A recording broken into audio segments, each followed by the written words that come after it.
Bismillahirrahmanirrahim. La tanfa'uhu ora manfaati ing Allah apa ta'atuka ketaatan sira. Wala tadurruhu lan ora madoroti ing Allah apa maksiatuka maksiatmu. Wa innama amaroka angin pestine merintah sapa Allah ka ing sira. Merintah bihadi kelawan iki perkara. Wa nahaka lan nyegah sapa Allah ka ing sira an hadi saking iki perkara ngedohi saking iki perkara iku 5 krana perkara yaudu kang balik apa ma alaika ing atase sira. Jadi ketaatanmu kepada Tuhanmu itu tidak memberinya keuntungan apapun bagi Allah. Allah tidak butuh ketaatan manusia.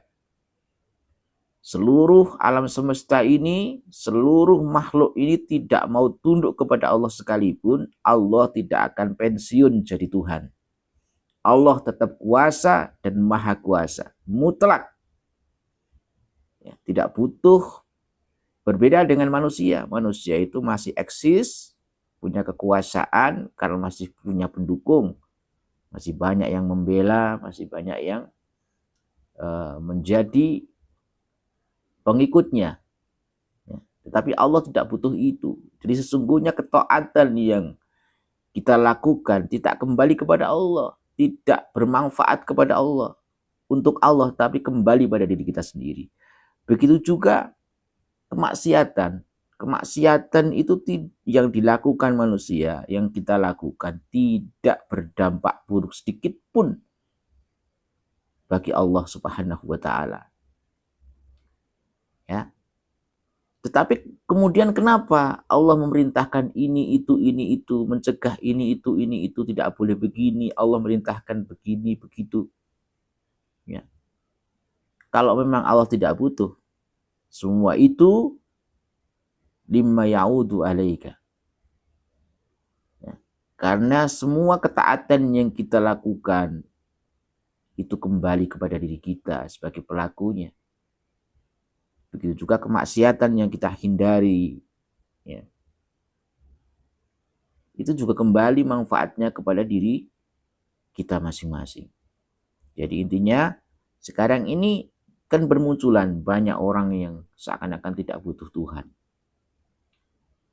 Menghilangkan eksistensi atau maksudnya berusaha untuk menghilangkan rasa bahwa semua ini karena Allah, karena Tuhan. Jadi tidak ingin melibatkan Tuhan. Bahkan untuk menyebut nama Allah saja, Tuhan yang Maha Esa saja, itu mulutnya itu sudah seperti pelo. Jadi daripada menyebut nama Allah, ya, itu sampai pokoknya semua tergantung yang di atas. Yang di atas itu apa? Siapa yang di atas? Jadi seakan-akan mulut ini begitu susahnya untuk menyebut nama Allah Subhanahu wa taala. Padahal yang kasih kita hidup Allah, yang kasih kita rezeki Allah, ya, yang kasih kesempatan kita untuk menikmati dunia ini juga Allah. Ya. Tapi orang banyak sekarang ini yang bahkan berani menantang Allah. Apakah hanya terjadi saat ini? Tidak, sejak dulu juga sudah seperti itu. Ya. Maka sekarang ini caci makian, hinaan terhadap para ulama, penghinaan atau penistaan terhadap Islam itu sudah merupakan hal yang sejak dulu sudah terjadi. Ya. Maka seperti saya Al-Fakir misalnya, ya, saya ini kan bukan orang alim. Ya pernah ngaji tapi tidak sebanding lah dengan para ulama-ulama, dengan santri-santri yang mondoknya lama. Saya ini hanya pernah dididik kiai. Alhamdulillah saya masih punya kesempatan untuk dekat dengan orang alim, dengan para ulama. Sehingga sedikit-sedikit bisa ngaji. Ya, saya bersyukur. Sangat bersyukur sehingga hidup saya ini merasa bahwa sadar diri. Ya, bahwa saya ini hanya makhluk makhluk itu punya kholik, ya ada kholik penciptanya, makhluk itu kan yang diciptakan. Yang diciptakan tentu saja ada yang menciptakan, yaitu Allah.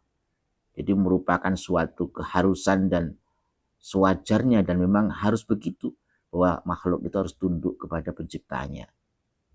Ya. Jadi kalau sekarang ada penghinaan, tidak usah berkecil hati. Islam dihina, dicaci maki, ulama dihina, dicaci maki, para habaib dihina, dicaci maki, direndahkan. Islam dituduh sebagai agama pendatang, sebagai perusak budaya. Ya.